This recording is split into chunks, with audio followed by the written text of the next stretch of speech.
بسم الله الرحمن الرحيم. الحمد لله الذي أنزل على عبده الكتاب ولم يجعل له عوجا قيما لينذر بأسا شديدا من لدنه ويبشر المؤمنين الذين يعملون الصالحات أن لهم أجرا حسنا ماكثين فيه أبدا وينذر الذين قالوا اتخذ الله ولدا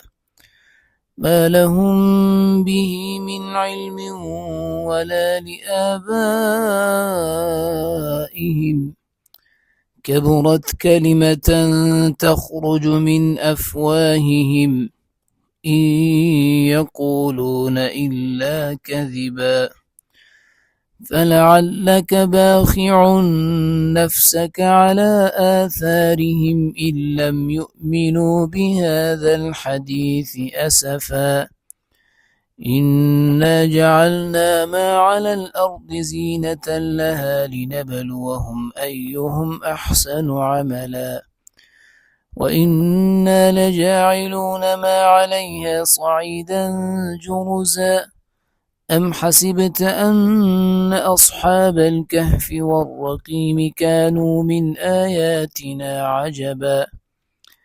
إذ أوى الفتية إلى الكهف فقالوا ربنا آتنا من لدنك رحمة وهيئ لنا من أمرنا رشدا فضربنا على آذانهم في الكهف سنين عددا ثم بعثناهم لنعلم أي الحزبين أحصى لما لبثوا أمدا نحن نقص عليك نبأهم بالحق إنهم فتية آمنوا بربهم وزدناهم هدى وربطنا على قلوبهم إذ قاموا فقالوا ربنا رب السماوات والأرض لن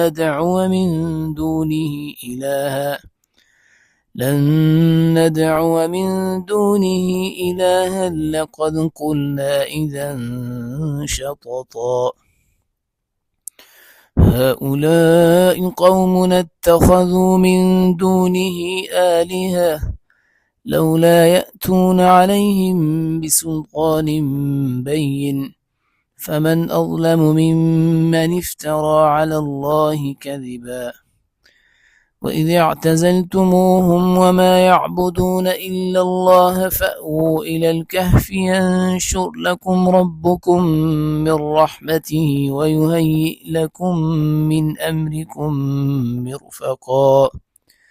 وترى الشمس إذا طلعت تزاور عن كهفهم ذات اليمين وإذا غربت تقرضهم ذات الشمال وهم في فجوة منه ذلك من آيات الله من يهد الله فهو المهتد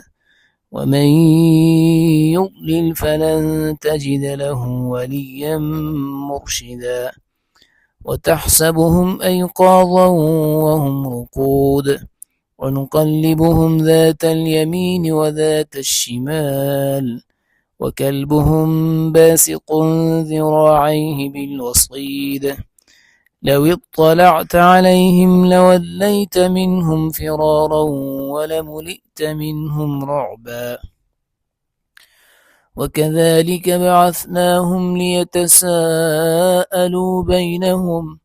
قال قائل منهم كم لبثتم قالوا لبثنا يوما أو بعض يوم قالوا ربكم أعلم بما لبثتم فابعثوا أحدكم بورقكم هذه إلى المدينة فلينظر أيها أزكى طعاما فليأتكم برزق منه وليتلطف ولا يشعرن بكم أحدا إنهم إن يظهروا عليكم يرجموكم أو يعيدوكم في ملتهم ولن تفلحوا إذا أبدا. وكذلك أعثرنا عليهم ليعلموا أن وعد الله حق وأن الساعة لا ريب فيها، إذ يتنازعون بينهم أمرهم فقالوا بنوا عليهم بنيانا ربهم أعلم بهم. قال الذين غلبوا على أمرهم لنتخذن عليهم مسجدا. سيقولون ثلاثة رابعهم كلبهم ويقولون خمسة سادسهم كلبهم رجما بالغيب ويقولون سبعة وثامنهم كلبهم قل ربي أعلم بعدتهم ما يعلمهم إلا قليل فلا تمار فيهم إلا مراء ظاهرا ولا تستفت فيهم منهم أحدا ولا تقولن لشيء إني فاعل ذلك غدا إلا أن يشاء الله واذكر ربك إذا نسيت وقل عسى أن يهديني ربي لأقرب من هذا رشدا. ولبثوا في كهفهم 300 سنين وازدادوا 9 قل الله أعلم بما لبثوا له غيب السماوات والأرض أبصر به وأسمع ما لهم من دونه من ولي ولا يشرك في حكمه أحدا. واتل ما أوحي إليك من كتاب ربك لا مبدل لكلماته ولن تجد من دونه ملتحدا. واصبر نفسك مع الذين يدعون ربهم بالغداة والعشي يريدون وجهه ولا تعد عيناك عنهم تريد زينة الحياة الدنيا ولا تطع من أغفلنا قلبه عن ذكرنا واتبع هواه وكان أمره فرطا. وقل الحق من ربكم فمن شاء فليؤمن ومن شاء فليكفر إنا أعتدنا للظالمين نارا أحاط بهم سرادقها وإن يستغيثوا يغاثوا بماء كالمهل يشوي الوجوه بئس الشراب وساءت مرتفقا.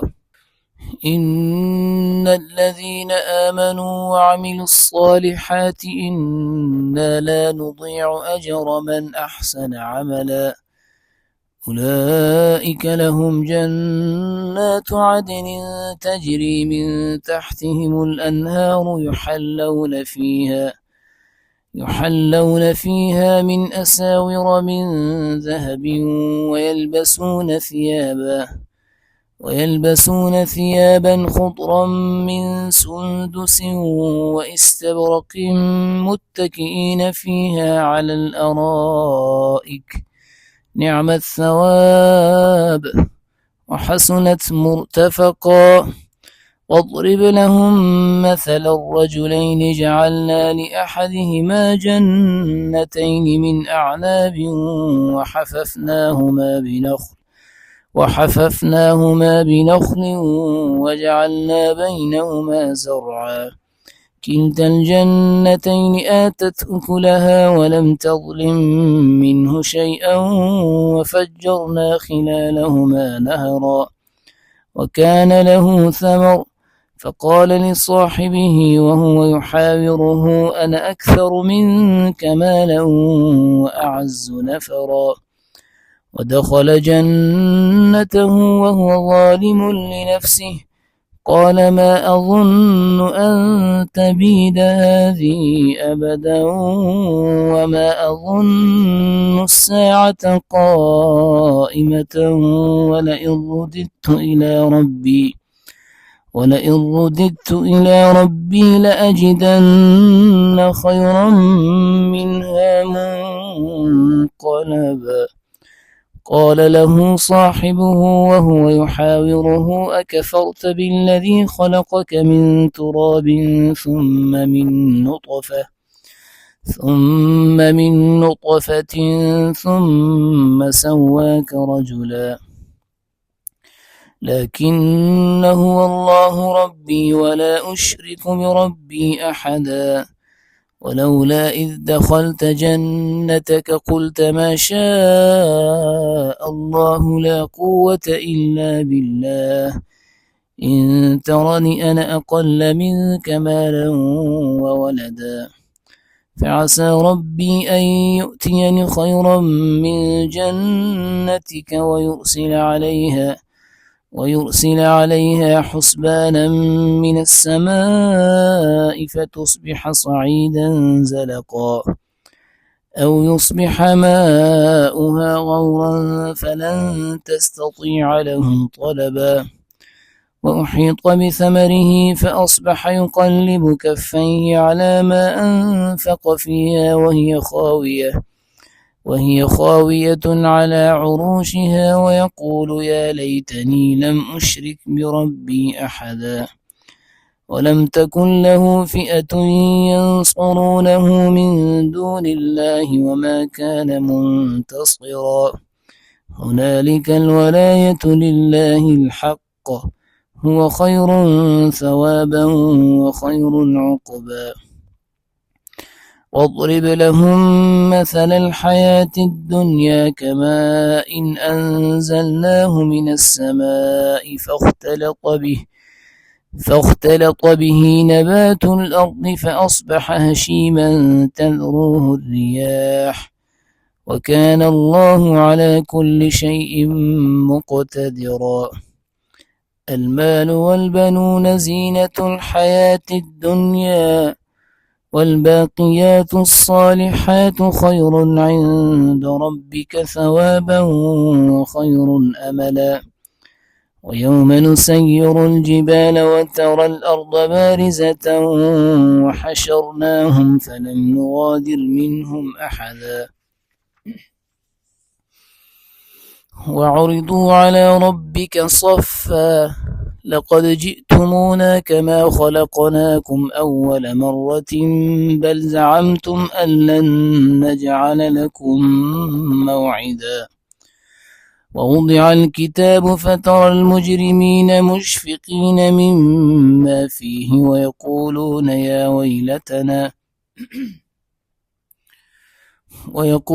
يا ويلتنا ما لهذا الكتاب لا يغادر صغيرة ولا كبيرة إلا أحصاها ووجدوا ما عملوا حاضرا ولا يظلم ربك أحدا. وإذ قلنا للملائكة اسجدوا لآدم فسجدوا إلا إبليس كان من الجن ففسق عن أمر ربه أفتتخذونه وذريته أولياء من دوني وهم لكم عدو بئس للظالمين بدلا. ما أشهدتهم خلق السماوات والأرض ولا خلق أنفسهم وما كنت متخذ المضلين عضدا. ويوم يقول نادوا شركائي الذين زعمتم فدعوهم فلم يستجيبوا لهم وجعلنا بينهم موبقا. ورأى المجرمون النار فظنوا أنهم مواقعوها ولم يجدوا عنها مصرفا. ولقد صرفنا في هذا القرآن للناس من كل مثل وكان الإنسان أكثر شيء جدلا. وما منع الناس أن يؤمنوا إذ جاءهم الهدى ويستغفروا ربهم إلا أن تأتيهم سنة الأولين أو يأتيهم العذاب قبلا. وما نرسل المرسلين إلا مبشرين ومنذرين ويجادل الذين كفروا بالباطل ليدحضوا به الحق واتخذوا آياتي وما أنذروا هزوا ومن أظلم ممن ذكر بآيات ربه فأعرض عنها ونسي ما قدمت يداه إنا جعلنا على قلوبهم أكنة أن يفقهوه وفي آذانهم وقرا وإن تدعهم إلى الهدى فلن يهتدوا إذا أبدا ربك الغفور ذو الرحمة لو يؤاخذهم بما كسبوا لعجل لهم العذاب بل لهم موعد لن يجدوا من دونه موئلا وتلك القرى أهلكناهم لما ظلموا وجعلنا لمهلكهم موعدا وإذ قال موسى لفتاه لا أبرح حتى أبلغ مجمع البحرين أو أمضي حقبا فلما بلغا مجمع بينهما نسيا حوتهما فاتخذ سبيله في البحر سربا فلما جاوزا قال لفتاه آتنا غداءنا لقد لقينا من سفرنا هذا نصبا قال أرأيت إذ أوينا إلى الصخرة فإني نسيت الحوت وما أنسانيه إلا الشيطان أن أذكره واتخذ سبيله في البحر عجبا قال ذلك ما كنا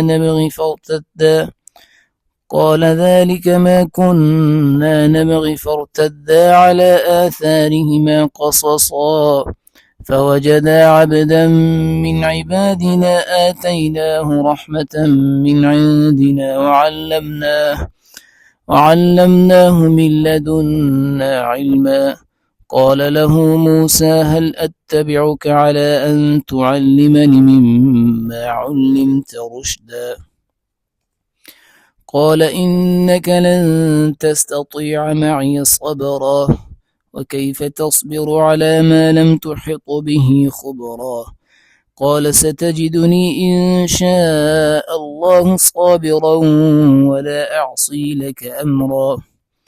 قال فإن اتبعتني فلا تسألني عن شيء حتى أحدث لك منه ذكرا فانطلقا حتى إذا ركبا في السفينة خرقها قال أخرقتها لتغرق أهلها لقد جئت شيئا إمرا قال ألم أقل إنك لن تستطيع معي صبرا قال لا تؤاخذني بما نسيت ولا ترهقني من أمري عسرا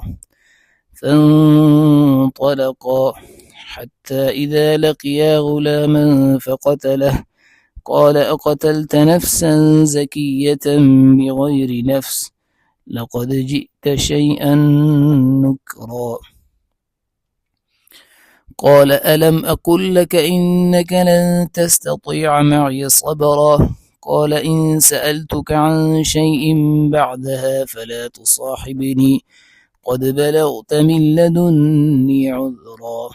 فانطلقا حتى إذا أتيا أهل قرية استطعما أهلها فأبوا أن يضيفوهما فوجدا فيها جدارا يريد أن ينقض فأقامه قال لو شئت لاتخذت عليه أجرا قال هذا فراق بيني وبينك سأنبئك بتأويل ما لم تستطع عليه صبرا أما السفينة فكانت لمساكين يعملون في البحر فأردت أن أعيبها وكان وراءهم ملك يأخذ كل سفينة غصبا وأما الغلام فكان أبواه مؤمنين فخشينا أن يرهقهما طغيانا وكفرا فأردنا أن يبدلهما ربهما خيرا منه زكاة وأقرب رحما. وأما الجدار فكان لغلامين يتيمين في المدينة وكان تحته كنز لهما وكان أبوهما صالحا فأراد ربك أن يبلغا أشدهما ويستخرجا كنزهما رحمة من ربك وما فعلته عن أمري ذلك تأويل ما لم تسطع عليه صبرا. ويسألونك عن ذي القرنين قل سأتلو عليكم منه ذكرا إنا مكنا له في الأرض وآتيناه من كل شيء سببا فأتبع سببا حتى إذا بلغ مغرب الشمس وجدها تغرب في عين حمئة ووجد عندها قوما قلنا يا ذا القرنين إما أن تعذب وإما أن تتخذ فيهم حسنا قال أما من ظلم فسوف نعذبه ثم يرد إلى ربه فيعذبه عذابا نكرا وأما من آمن وعمل صالحا فله جزاء الحسنى وسنقول له من أمرنا يسرا ثم أتبع سببا حتى إذا بلغ مطلع الشمس وجدها تطلع على قوم لم نجعل لهم من دونها سترا كذلك وقد أحطنا بما لديه خبرا ثم أتبع سببا حتى إذا بلغ بين السدين وجد من دونهما قوما لا يكادون يفقهون قولا قالوا يا ذا القرنين إن يأجوج ومأجوج مفسدون في الأرض فهل نجعل لك خرجا على أن تجعل بيننا وبينهم سدا قال ما مكني فيه ربي خير فأعينوني بقوة أجعل بينكم وبينهم ردما آتوني زبر الحديد حتى إذا ساوى بين الصدفين قال انفخوا حتى إذا جعله نارا قال آتوني أفرغ عليه قطرا فما استطاعوا أن يظهروه وما استطاعوا له نقبا قال هذا رحمة من ربي فإذا جاء وعد ربي جعله دكا وكان وعد ربي حقا وتركنا بعضهم يومئذ يموج في بعض ونفخ في الصور فجمعناهم جمعا وعرضنا جهنم يومئذ للكافرين عرضا الذين كانت أعينهم في غطاء عن ذكري وكانوا لا يستطيعون سمعا أفحسب الذين كفروا أن يتخذوا عبادي من دوني أولياء إنا أعتدنا جهنم للكافرين نزلا قل هل ننبئكم بالأخسرين أعمالا الذين ضل سعيهم في الحياة الدنيا وهم يحسبون أنهم يحسنون صنعا أولئك الذين كفروا بآيات ربهم ولقائه فحبطت أعمالهم فلا نقيم لهم يوم القيامة وزنا ذلك جزاؤهم جهنم بما كفروا واتخذوا آياتي ورسلي هزوا إن الذين آمنوا وعملوا الصالحات كانت لهم جنات الفردوس نزلا خالدين فيها لا يبغون عنها حولا قل لو كان البحر مدادا لكلمات ربي لنفد البحر قبل أن تنفد كلمات ربي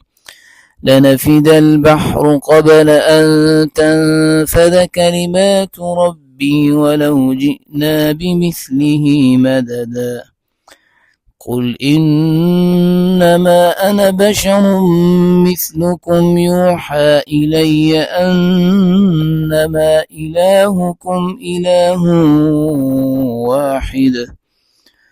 فمن كان يرجو لقاء ربه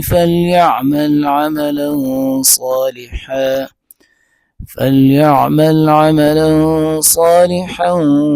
ولا يشرك بعبادة ربه أحدا.